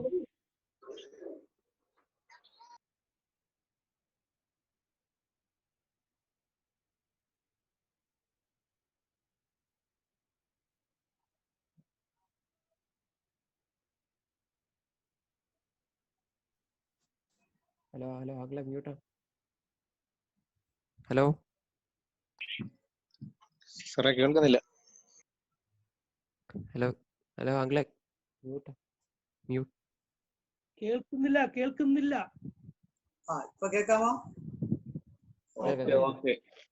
അപ്പോ 9-ാം വാക്യമാണ് നമ്മൾ ചിന്തിച്ചുകൊണ്ടിരിക്കുന്നത്. യഹൂദന്മാർ അല്ലാതിരിക്കെ യഹൂദന്മാരെന്ന് കളവായി പറയുന്ന ചിലരെ സാത്താന്റെ പള്ളിയിൽ നിന്നും വരുത്തും എന്ന് 9-ാം വാക്യത്തിൽ നമ്മൾ കാണുന്നുണ്ട്. അവര് ദൈവജനം എന്ന് പറയുന്നവരെങ്കിലും കള്ളന്മാരെന്നാണ് തിരുവഴുത്തിൽ കാണുന്നത്. യഹൂദന്മാരാൽ പല പ്രയാസങ്ങൾ ഈ സഭയിലുള്ള വിശ്വാസികൾക്ക് ആ കാലഘട്ടത്തിൽ ഉണ്ടായിട്ടുണ്ട് എന്ന് ഞാൻ പറയുണ്ടായി. അപ്പോ അന്ന് യഹൂദന്മാരിൽപ്പെട്ട പലരും കർത്താവിനെ അംഗീകരിച്ച് സിനഗോഗുകളിൽ തന്നെ പിന്നെയും പോയപ്പോൾ അവരെ അവിടെ കയറ്റിയില്ല, നിഷേധിച്ചു. അങ്ങനെ നിഷേധിച്ച ആളുകളോടുള്ള ബന്ധത്തിലാണ് സാത്താന്റെ പള്ളി എന്നുള്ള നിലയിൽ യഹൂദന്മാരുടെ സിനഗോഗിനെ ഇവിടെ പറഞ്ഞിരിക്കുന്നതെന്ന് നമ്മൾ മനസ്സിലാക്കേണ്ടത് അത്യാവശ്യമാണ്. അപ്പോൾ അവരെ കുറിച്ചാണ് പറയുന്നത്. അവർ യഹൂദന്മാരെന്ന് പറയുന്നവരെങ്കിലും ശരിക്കുള്ള യഹൂദന്മാരല്ല എന്ന് അവിടെ പറയുന്നു. റോമാലേഖനം 2:28 വായിക്കുമ്പോൾ പുറമെ യഹൂദനായവനല്ല അകമേ യഹൂദനായവൻ അത്രേ യഥാർത്ഥ യഹൂദനെന്ന് റോമാലേഖകൻ തിരുവഴുത്തിൽ കൂടെ നമ്മെ പഠിപ്പിക്കുകയാണ്. തുടർന്ന് നമ്മൾ പിന്നെയും പഠിക്കുമ്പോൾ ഫിലദൽഫിയയിലെ വിശ്വാസികളെ ഉപദ്രവിച്ച യഹൂദന്മാരിൽപ്പെട്ട അനേകര് അല്പകാലം കഴിഞ്ഞപ്പോൾ അവർ വിശ്വസിച്ച് സഭയുടെ അംഗങ്ങളായിട്ട് തീർന്നതായിട്ടും ചരിത്രത്തിൽ കാണുവാനായിട്ട് സാധിക്കും. അടുത്ത ഈ വാക്യത്തോട് ബന്ധത്തിൽ രണ്ടാമത് കാണുന്നത് സാത്താന്റെ പള്ളിക്കാര് എന്ന് ഞാൻ പറഞ്ഞല്ലോ. ആ പള്ളിക്കാരെന്നുള്ള ഒരു പ്രയോഗം നമുക്ക് കാണുവാനായിട്ട് സാധിക്കും. 4 സഭകളോടുള്ള ബന്ധത്തിൽ വെളിപ്പാട് പുസ്തകത്തിൽ നമ്മൾ പഠിക്കുമ്പോൾ സാത്താന്റെ പള്ളിക്കാരെന്നുള്ള പ്രയോഗം കാണുന്നുണ്ട്. വെളിപ്പാട് പുസ്തകം 2:9, 13, 14, 3:9 ഈ വാക്യങ്ങളിലൊക്കെയും സാത്താന്റെ പള്ളിക്കാരെന്നുള്ള ഒരു പ്രയോഗം നമുക്ക് കാണുവാനായിട്ട് സാധിക്കും. സർദീസ് സഭയോടുള്ള ബന്ധത്തിൽ സുവിശേഷത്തിന്റെ ശത്രുക്കളെ സാത്താന്റെ പള്ളിക്കാരെന്ന് വിളിക്കുന്നതായിട്ട് കാണുന്നു. അതുപോലെ ക്രിസ്തുവിനെ അംഗീകരിക്കാതെ സിനഗോഗുകളിൽ പോകുന്ന യഹൂദന്മാരെയും സാത്താന്റെ പള്ളിക്കാരെന്ന് വിളിക്കുന്നതായിട്ട് ഈ വേദഭാഗത്തിൽ കൂടെ കാണുവാൻ സാധിക്കും. എന്നാൽ സാത്താന്റെ പള്ളിക്കാരെന്ന് പറയുന്ന ഒരു കൂട്ടർ അക്ഷരപ്രകാരം 20-ാം നൂറ്റാണ്ടിൽ അമേരിക്കയിൽ രൂപം കൊണ്ടു നമ്മുടെ കാലയളവിൽ ഇന്ത്യയുടെ വിവിധ ഭാഗങ്ങളിലും തിരുവനന്തപുരത്തും കേരളത്തിന്റെ വിവിധ ഭാഗങ്ങളിലൊക്കെയും അവരുടേതായിട്ടുള്ള ആരാധനകളും സാത്താന്റെ പള്ളിക്കാരുടെ കൂട്ടായ്മകളും ഒക്കെ ഉള്ളതായിട്ട് നമ്മൾ മനസ്സിലാക്കണം. അവരുടെ ഗ്രൂപ്പുകളില് നമ്മൾ ചെന്ന് ചാടരുത്, ചാടിപ്പോയാൽ രക്ഷപ്പെട്ടു വരുവാനായിട്ട് സാധിക്കുകയില്ല. അങ്ങനെ ഉള്ളവരുടെ ചരിത്രവും നമ്മുടെ മുൻപിലുണ്ട്. ഇപ്പോൾ അത് വിശദീകരിക്കാനായിട്ട് സാധിക്കാത്തത് കൊണ്ട് ഞാനത് വിടുകയാണ്. ചില കാര്യങ്ങളൂടെ പറഞ്ഞ് നിർത്താം. ഇന്ന് ഈ വിഷയം തീർക്കുവാനായിട്ട് സാധിക്കുമെന്ന് തോന്നുന്നില്ല. മൂന്നാമത് ഈ വാക്യവുമായി ബന്ധപ്പെട്ട് നമുക്ക് പഠിക്കുവാൻ പറ്റുന്നത്, അതായത് അവർ നിന്റെ കാൽക്കൽ വന്ന് നമസ്കരിപ്പാനും ഞാൻ നിന്നെ സ്നേഹിച്ചു എന്ന് അറിയുവാനും സംഗതി വരുത്തും എന്ന് നമ്മൾ ഈ വേദഭാഗത്ത് കാണുന്നുണ്ട് 9-ാം വാക്യത്തിൽ. അതുപോലെ തന്നെ സിനഗോഗുകളിൽ പോയിരുന്ന ക്രിസ്തു നിഷേധികളായിട്ടുള്ള ആളുകൾ യഹൂദന്മാർ പിൽക്കാലത്ത് വിശ്വസിച്ചു വന്നതായിട്ട് ചരിത്രത്തിൽ കാണുവാൻ സാധിക്കും. 10 മുതലുള്ള വാക്യങ്ങൾ നമുക്ക് പെട്ടെന്ന് നോക്കാം. 10-ാമത്തെ വാക്യം, സഹിഷ്ണുതയെ കുറിച്ചുള്ള എന്റെ വചനം നീ കാത്തുകൊണ്ടതിനാൽ ഭൂമിയിൽ വസിക്കുന്നവരെ പരീക്ഷിക്കേണ്ടതിന് ഭൂതലത്തിൽ നിന്നും വരുവാനുള്ള പരീക്ഷാകാലത്ത് ഞാൻ നിന്നെ കാക്കും. അപ്പോൾ കർത്താവിന്റെ വാഗ്ദത്തം ഈ സഭയോടുള്ള ബന്ധത്തിൽ നമുക്ക് കാണുവാൻ സാധിക്കും. എന്താണ്? ഭൂതലത്തിലെങ്ങും വരുവാനുള്ള പരീക്ഷാകാലത്ത് ഞാൻ നിന്നെ കാക്കും. അപ്പൊ ഭൂതലത്തിലെങ്ങും വരുവാനുള്ള പരീക്ഷാകാലത്ത് ഞാൻ നിന്നെ കാക്കുമെന്ന് ഫിലദൽഫിയയിലെ സഭയുടെ ദൂതനോടുള്ള ബന്ധത്തിൽ പറഞ്ഞിരിക്കുന്നതിന്റെ ആശയം എന്താണ്? അത് വേദ പഠിതാക്കൾ 2 വിധത്തിലുള്ള ആശയം അതിനെക്കുറിച്ച് പറയുന്നു. അതിൽ നമുക്ക് ആ 2 ആശയങ്ങളും പറഞ്ഞിട്ട് ഈ വിഷയത്തോടുള്ള ബന്ധത്തിൽ ഏതാണ് നമുക്ക് എടുത്തുകൊള്ളപ്പെടാൻ സാധിക്കുന്നു എന്നുള്ളതിനെ കുറിച്ച് ഞാൻ പിന്നാലെ സൂചിപ്പിക്കാം. ഒന്നാമത്തെ ചിന്ത, ഏതാണ് ഈ പരീക്ഷാകാലം? AD 249 മുതൽ 251 വരെയുള്ള കാലയളവിൽ, അതായത് ഡേഷ്യസിന്റെ കീഴിലും AD 284 മുതൽ 305 വരെയുള്ള കാലയളവിൽ ഡയോക്ലീറ്റസിന്റെ കീഴിലും ഉണ്ടാകുവാനുള്ള റോമ സാമ്രാജ്യത്തിലെ പീഡകളെ കുറിച്ചുള്ള പ്രവചനമായിരിക്കാം ഈ ഫിലദൽഫിയ സഭയുടെ ദൂതുമായി ബന്ധപ്പെട്ട് ഭൂതലത്തിലെങ്ങും വരുവാനുള്ള പരീക്ഷാ കാലത്ത് നിന്നെ കാക്കുമെന്ന് പറഞ്ഞിരിക്കുന്നത്. ഈ പറഞ്ഞ കാലയളവിൽ വരുന്ന ആ പീഡകളിൽ നിന്നും ഫിലദൽഫിയ സഭയെ ദൈവം വിടുവിക്കുമെന്ന് ഒരു വ്യാഖ്യാനം. അടുത്ത രണ്ടാമത്തെ വ്യാഖ്യാനം, മഹാപീഡനത്തിന് മുൻപേ സഭയുടെ ഉത്പ്രാവണത്തിലൂടെ ദൈവസഭയ്ക്ക് ലഭിക്കുവാൻ പോകുന്ന പൊതുവായ വിടുതലിനെ കുറിച്ച് സൂചിപ്പിക്കുന്നു എന്നാണ്. പ്രിയമുള്ളവരെ, അതാണ് ഈ വിഷയവുമായി ബന്ധപ്പെട്ട് ശരിയായിട്ടുള്ള ഒരു പഠനമായിട്ട് എനിക്കും ബോധ്യപ്പെട്ടിട്ടുള്ളത്. അതിന്റെ തെളിവ് ഞാൻ താഴോട്ട് പറയുമ്പോൾ നിങ്ങൾക്ക് മനസ്സിലാക്കാൻ സാധിക്കും. അപ്പോൾ ഇവിടെ പ്രയോഗിച്ചിരിക്കുന്ന പരീക്ഷയിൽ നിന്നുള്ള അതിന് പ്രയോഗിച്ചിരിക്കുന്ന ഗ്രീക്കിലുള്ള പദം ഡെറയോ എക് എന്ന ഒരു പദമാണ്. ഡെറയോ എക്, അതിന്റെ അർത്ഥം പരീക്ഷയിൽ നിന്ന് എന്നും പരീക്ഷയിൽ അകപ്പെടാതെ എന്നും രണ്ടുവിധ അർത്ഥം അതിനുണ്ട്. താഴോട്ട് നമ്മൾ നോക്കുമ്പോൾ എന്താ നമ്മൾ കാണുന്നത്? ഭൂതലത്തിൽ എങ്ങും വരുവാനുള്ള പരീക്ഷാ കാലത്ത് ഞാൻ നിന്നെ കാക്കും. ആരെ കാക്കും? ഫിലദൽഫിയ സഭയിലുള്ള വിശുദ്ധന്മാരെ, ഈ സഭയുടെ വിശുദ്ധന്മാരെ കാക്കും. എപ്പോൾ കാക്കും? ഭൂതലത്തിലെങ്ങും വരുവാനുള്ള പരീക്ഷാ കാലത്ത് ഞാൻ നിന്നെ കാക്കും എന്നാണ്. അപ്പൊ ഭൂതലത്തിലെങ്ങുള്ള പരീക്ഷാ കാലത്തെ കുറിച്ച് നമുക്കൊന്ന് ചിന്തിക്കാം. 4 കാര്യങ്ങൾ പെട്ടെന്ന് ഞാൻ പറഞ്ഞ് അവസാനിപ്പിക്കാം. പരീക്ഷാ കാലവും സംരക്ഷണവും. ഇവിടെ ഈ വാക്യത്തിൽ ഒന്ന് നമുക്ക് മനസ്സിലാക്കാൻ കഴിയുന്നത്, ഭാവിയിൽ ഭൂതലത്തിലെങ്ങും ഒരു പരീക്ഷാ കാലഘട്ടം വരും. ഈ നേരത്തെ പറഞ്ഞ വ്യാഖ്യാനവുമായി ബന്ധപ്പെട്ട് ഡേഷ്യസിന്റെ കാലഘട്ടത്തിലും ഡയോക്ലീറ്റസിന്റെ കാലഘട്ടത്തിലും ഈ ഫിലദൽഫിയ സഭയുമായി ബന്ധപ്പെട്ട പ്രദേശങ്ങളിലൊക്കെ ആ രാജ്യത്തിൽ വന്നിട്ടുള്ള പീഡകളല്ലാതെ ലോകം മുഴുവനുമുള്ള ഒരു വിഷയമായിട്ടിരിക്കുന്നില്ല, പരീക്ഷാ കാലഘട്ടമായിരിക്കുന്നില്ല. എന്നാൽ ഇവിടെ പറഞ്ഞിരിക്കുന്നത് ഭൂമിയിൽ ഭാവിയിൽ ഭൂതലത്തിൽ എങ്ങും പരീക്ഷാകാലം വരും എന്നുള്ളതാണ്. അത് വന്നില്ല, ഇനി ഭാവിയിൽ വരാൻ പോകുന്നതേ ഉള്ളൂ. 2, ഭൂതലത്തിൽ മൊത്തമായി വരും. സാർവത്രികമായിട്ടുള്ള ഒരു പരീക്ഷാ കാലമാണ്. പ്രിയമുള്ളവരെ, വേദപഠിതാക്കൾ ഒരു കൂട്ടർ ആധുനിക കാലഘട്ടത്തിൽ വ്യാഖ്യാനിക്കുന്നത് ഈ മഹാപീഡന കാലഘട്ടത്തിലുള്ള പരീക്ഷകളും മറ്റുമൊക്കെ മധ്യപൂർവ്വ ദേശത്ത് മാത്രം ഒതുങ്ങിക്കൂടിയിരിക്കുന്നതാണ്, ലോകം മൊത്തം അത് ബാധിക്കയില്ല എന്നൊക്കെ പറയുന്നവരുണ്ട്. അത് തെറ്റാണ്. ഇവിടെ നമ്മൾ കാണുന്ന എന്താ? അതായത് ഭൂതലത്തിൽ എങ്ങും ഉള്ള പരീക്ഷാ കാലഘട്ടം, ഭൂതലത്തിൽ മൊത്തമായി ഭൂമിയിൽ മൊത്തം അത് ബാധിക്കും. അതേസമയം മധ്യപൂർവ്വ ദേശത്ത് അത് കൂടുതലായി ബാധിക്കും എന്നുള്ളതിന് യാതൊരു സംശയമില്ല. സാർവത്രികമായിട്ട് ഈ പരീക്ഷ ഉണ്ടായി വരും. അവിടെ നമ്മൾ കാണുന്നത് ഭൂമിയിൽ വസിക്കുന്നവരെയാണ് പരീക്ഷിക്കുന്നത്. അതായത് ഭൂമിയിൽ വസിക്കുന്നവരെയാണ് ദൈവം പരീക്ഷിക്കുന്നത്. അതെപ്പോഴാ? മഹാപീഡന കാലഘട്ടത്തിൽ ഭൂമിയിൽ വസിക്കുന്നവരാണ്. ഈ പരീക്ഷാ കാലത്ത് ഞാൻ നിന്നെ കാക്കും എന്ന് കർത്താവ് പറയുന്നു. അപ്പോൾ ഈ ഭൂതലത്തിലുള്ള ഭൂമിയിൽ വസിക്കുന്ന അവർക്ക് അനുഭവിക്കുന്ന ഈ പരീക്ഷാ കാലഘട്ടത്തിൽ ഞാൻ നിന്നെ കാക്കും. ആരെ കാക്കും? ഫിലദൽഫിയ സഭയിലുള്ള വിശുദ്ധന്മാരെ കാക്കും. എങ്ങനെ കാക്കും? ഈ പരീക്ഷയിൽ അകപ്പെടാതെ കാക്കും. അതാണ് വെളിപ്പാട് പുസ്തകം 6-ാം അധ്യായം 1 മുതൽ 19-ാം അധ്യായം വരെയുള്ള കാലഘട്ടത്തിൽ മഹാപീഡന കാലഘട്ടത്തെ കുറിച്ച് കാണുന്നു. അങ്ങനെയുള്ള ലോകം മുഴുവനും വ്യാപിക്കുന്ന ഒരു പീഡാ കാലഘട്ടം, പരീക്ഷാ കാലഘട്ടത്തിൽ ഈ ഫിലദൽഫിയ സഭയിലുള്ള വിശുദ്ധന്മാരെ കാക്കുമെന്ന് പറഞ്ഞിരിക്കേണ്ട ആശയം എന്താണ്? അപ്പോൾ അങ്ങനെ ഭൂതലത്തിൽ മൊത്തം വരുന്ന ആ പരീക്ഷാ കാലഘട്ടത്തിന് തൊട്ടു മുമ്പ് ദൈവത്തിന്റെ സഭയെ ദൈവം എടുത്തുകൊള്ളും. അങ്ങനെ തന്റെ മക്കളെ കാക്കുമെന്നാണ് ഇവിടെ പറഞ്ഞിരിക്കുന്നത്. അപ്പൊ സഭ മഹാപീഡനത്തിൽ കൂടെ കടന്നു പോയില്ല. എന്നാൽ ഇന്ന് കടന്നു പോകുമെന്ന് വിശ്വസിക്കുന്ന വലിയ കൂട്ടം ആളുകളുണ്ട്. അതൊക്കെ പിന്നാലെ ഞാൻ ഓരോ ഭാഗങ്ങൾ വരുമ്പോൾ അതിനൊക്കെ മറുപടി പറയാൻ വേണ്ടി ശ്രമിക്കും. പ്രിയമുള്ളവരെ, അപ്പോൾ ഭൂമിയിൽ വസിക്കുന്നവർ എന്നിവിടെ പറഞ്ഞിരിക്കുന്നത് വെളിപ്പാട് പുസ്തകവുമായി ബന്ധപ്പെട്ട് നമ്മൾ ചിന്തിക്കുന്ന അവസരത്തിൽ അത് വിശ്വാസികളെ അല്ല, അവിശ്വാസികളെയാണ് ഉദ്ദേശിക്കുന്നത് എന്നുള്ളത് നമ്മൾ ഓർത്തിരിക്കണം. ഞാനിപ്പോൾ തൽക്കാലം നിർത്താനായിട്ട് പോവുകയാണ്.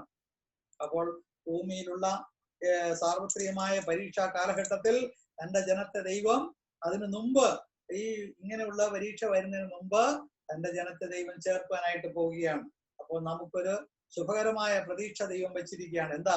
ഇപ്പോ കൊറോണയുടെ കാലയളവിലാണ് നമ്മൾ ജീവിക്കുന്നു. ഇനിയും പലതരത്തിലുള്ള രോഗങ്ങളും കഷ്ടങ്ങളും പ്രതികൂലങ്ങളും പ്രതിക്ഷോഭങ്ങളും ഒക്കെ ഇനിയും ധാരാളം ഈ ലോകത്തിൽ ആഞ്ഞടിക്കുവാനായിട്ട് പോവുകയാണ്. ആഞ്ഞടിക്കട്ടെ. പക്ഷേ നമ്മുടെ കർത്താവിന്റെ വരവ് ഏറ്റവും ആസന്നമായിരിക്കുന്നു. അതിനുശേഷമേ എതിർ ക്രിസ്തു രംഗപ്രവേശനം ചെയ്യുകയുള്ളൂ. യേശു ക്രിസ്തുവിന്റെ വരവിന്റെ ലക്ഷണങ്ങൾ നമ്മളിതാ കണ്ടു കഴിഞ്ഞിരിക്കുകയാണ്. നമ്മൾക്ക് യേശു കർത്താവിന്റെ വരവിനായി ബന്ധപ്പെടാം. അവന്റെ സന്നിധിയിൽ വിശുദ്ധിയെ തികച്ച് വിശുദ്ധനായ കർത്താവിന്റെ വിശുദ്ധിക്കൊത്തവണ്ണം വിശുദ്ധരായി വരുന്ന ദിവസങ്ങളിൽ ജീവിക്കുവാൻ ദൈവം നമ്മെ ഏവരെയും സഹായിക്കട്ടെ. ദൈവനാമം വാഴ്ത്തപ്പെടുമാറാകട്ടെ. തുടർന്ന് നമുക്ക് 5-8 മിനിറ്റ് സമയമുണ്ട്. ഇനി അൺമ്യൂട്ടിലാക്കിയിട്ട് നമ്മൾ ഇന്ന് ചിന്തിച്ച വിഷയത്തോടുള്ള ബന്ധത്തില് നിങ്ങൾക്ക് ചോദ്യങ്ങൾ ചോദിക്കാനായിട്ടുള്ള സമയമാണ്. എനിക്കറിയാവുന്ന നിലയിൽ പറയാൻ ശ്രമിക്കും. ഇന്ന് പറയാൻ കഴിഞ്ഞില്ല എങ്കിൽ അടുത്ത ക്ലാസ്സിൽ പറയാൻ വേണ്ടി ശ്രമിക്കുന്നതാണ്. വേഗത്തിൽ അൺമ്യൂട്ടിലാക്കിയിട്ട് തുടർന്ന് നിങ്ങൾക്ക് ചോദ്യങ്ങൾ ചോദിക്കാവുന്നതാണ്.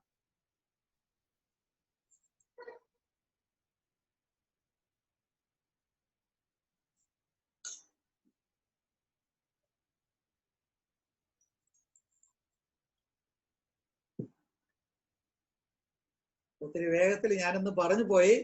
കാരണം ഇന്ന് തീർക്കണമെന്ന് വിചാരിച്ചാണ്. ഒരു സഭയുടെ തോത് സാധിച്ചില്ല. നിങ്ങൾക്ക് മനസ്സിലാകാത്ത ഭാഗങ്ങൾ ഏതെങ്കിലും ഉണ്ടെങ്കിലും ചോദിക്കാവുന്നതാണ്.